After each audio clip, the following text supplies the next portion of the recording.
El tema de hoy es ¿qué estudia el derecho penal?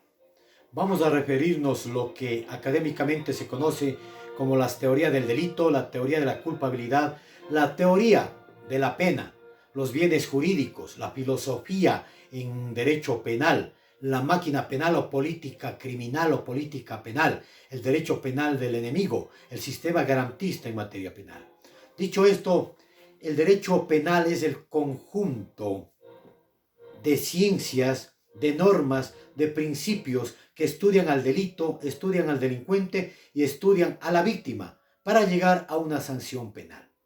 Se divide en teoría del delito, que no comparto mucho el término teoría porque eso significa una hipótesis a comprobar.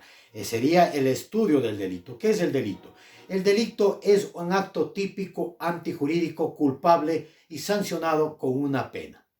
En la vida existen actos humanos que son legales y actos humanos que son ilegales. Los primeros son los permitidos por la ley. Los segundos son los no permitidos por la ley. Pero también en materia penal existe la omisión. Una omisión propia o una omisión impropia. La una es la que tienes tú el deber de impedir un delito. Y la otra, la tercera persona tiene el deber de impedir y tú de coadyuvar a que no se cometa ese delito. Acto típico lo describe la ley penal como aquellas circunstancias que constan en un código, en la ley penal, describiendo qué conducta se adecua al tipo penal. El tipo penal es la descripción de cada uno de los delitos, como por ejemplo un delito en contra de un bien, apropiarse un bien, sería hurto o sería robo. El uno sin violencia, el otro con violencia. Es más o menos como el catálogo que nosotros podemos mirar y observar. Este es el catálogo de delitos que tiene la ley penal. Antijurídico. ¿Qué es antijurídico? Antijurídico significa contrario a la ley, a lo que está permitido. Es decir, las conductas de los ciudadanos se convierten en antijurídicas cuando violan o violentan un bien jurídico de otra persona que está debidamente tipificada en la ley penal, en el tipo penal. Existen causas de antijuricidad, es decir, que no son sancionadas. Entre ellas tenemos el estado de necesidad y tenemos la legítima defensa. La primera significa cuando está en peligro dos bienes jurídicos, usted protege el suyo o el de los suyos, dejando de lado el de terceras personas. Y la legítima defensa es precautelar su bien jurídico suyo y el bien jurídico de los suyos o de terceras personas. Y usted repele el ataque del agresor. Eso es legítima defensa y por lo tanto no debería ser sancionado. Tenemos la teoría de la culpabilidad. La culpabilidad hace referencia al delincuente, al presunto delincuente, en los grados de autor, cómplice, ya no hay encubrimiento en nuestra ley penal, pero también hace referencia en este sentido a quienes pueden ser culpables. Culpables son aquellos mayores de 12 años dentro de la ley penal. Aquí vienen los imputables y los no imputables. Y los no imputables son los menores de 12 años, son aquellos que sufren una interdicción, aquellos que tienen una alienación temporal o definitiva. Ellos no son imputables, es decir, no pueden ser procesados ni recibir sanción penal. Ellos serán tratados en otro estado de cosas, de situaciones, puede ser una casa de salud. Y por supuesto, punible. ¿Qué es punible? Punible significa sancionar. Es el estado sancionador, perseguidor a quien comete una infracción penal. Tenemos en este sentido varios tipos de sanciones. La sanción fundamental es la privación de la libertad a través de una pena. Tenemos la multa, tenemos el decomiso, tenemos el embargo, tenemos también la retención de las cuentas, las prohibiciones de enajenar los diferentes bienes inmuebles. Luego de esto tenemos nosotros a los bienes jurídicos. ¿Qué son los bienes jurídicos? Los bienes jurídicos son los derechos, libertades, garantías que todos los ciudadanos tenemos y que son garantizados en las constituciones de cada uno de los países. Es decir, yo tengo mi derecho a la vida, tengo mi derecho a la salud, tengo mi derecho a la integridad física, a la integridad sexual, y si alguien violenta esos bienes jurídicos, comete un delito y obviamente debe ser procesado y debe ser sancionado. Esos bienes jurídicos están garantizados en las leyes nacionales y en las leyes internacionales. Por ejemplo, el caso de violación, ¿cuál es el bien jurídico protegido? Es de la integridad sexual, la indemnidad sexual, la libertad sexual. Y quien agrede esa situación, agrede un bien jurídico tutelado. ¿Por qué es tutelado? Porque está protegido dentro de la seguridad jurídica de cada uno de los estados.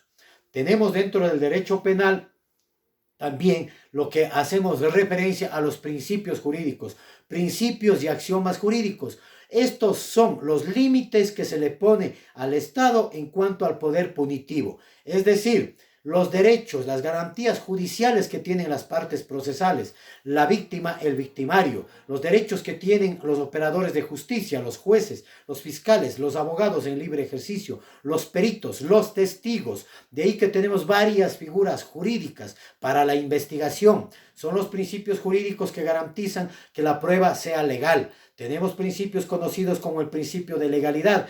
Tenemos el principio de legalidad procesal, tenemos el principio del indubio pro reo, el de la favorabilidad, muchos otros principios del non bis in idem, no puede ser juzgado dos veces por los mismos hechos, la non reformatio in pejus, es decir, que no se puede alterar la pena, la sanción cuando hay un solo recurrente en un tribunal de alzada. Cabe mencionar que el derecho penal también hace referencia a la relación con otras ciencias. Hagamos cuenta que el derecho penal es un vehículo.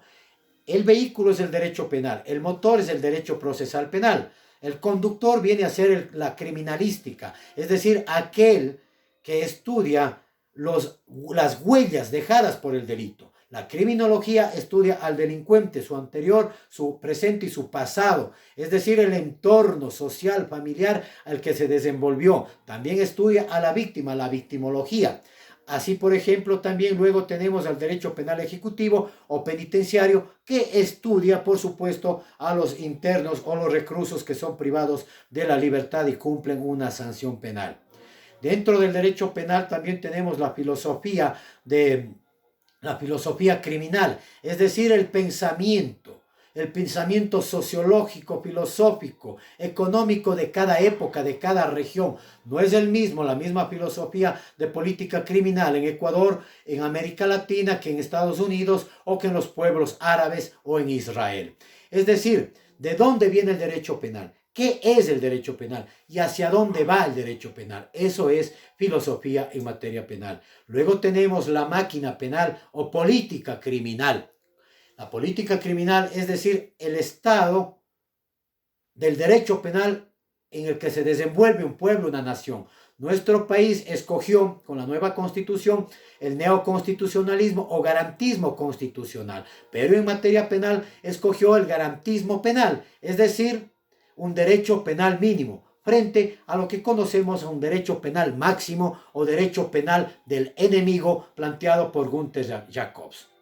En este sentido, también es importante hacer referencia a qué significa la imputación subjetiva, la imputación objetiva. La última de estas significa los resultados, es decir, nosotros vivimos una filosofía de derecho penal mínimo, pero finalista, es decir, de acuerdo a los resultados.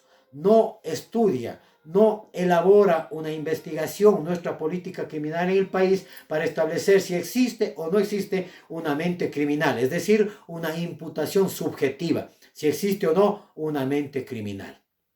Por último, nuestro derecho penal mínimo de sistema acusatorio penal, significa que vivimos con el máximo respeto a los derechos humanos, a las garantías judiciales, a la tutela judicial efectiva, a la seguridad jurídica, en definitiva, un sistema procesal penal acusatorio de derecho penal mínimo garantista constitucionalmente, en donde prevé que nosotros, los ecuatorianos, y generalmente en América Latina, no estamos frente a un debido proceso, frente al respeto de las garantías judiciales.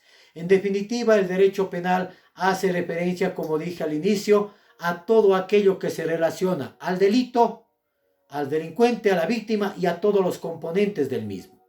Es importante señalar, para concluir, cuál es el fin del derecho penal. El fin del derecho penal en todo momento histórico ha sido descubrir el delito. Se llama la materialidad de la infracción, descubrir a los delincuentes responsables del delito. Pero también hay otro fin, la reparación de las víctimas. Y por último diría, el derecho penal moderno lleva a otro fin, a la seguridad jurídica, con la igualdad, la imparcialidad, la independencia de los poderes. En definitiva, con el derecho penal moderno, llegamos hacia ese primer derecho humano que es a la protección de la paz.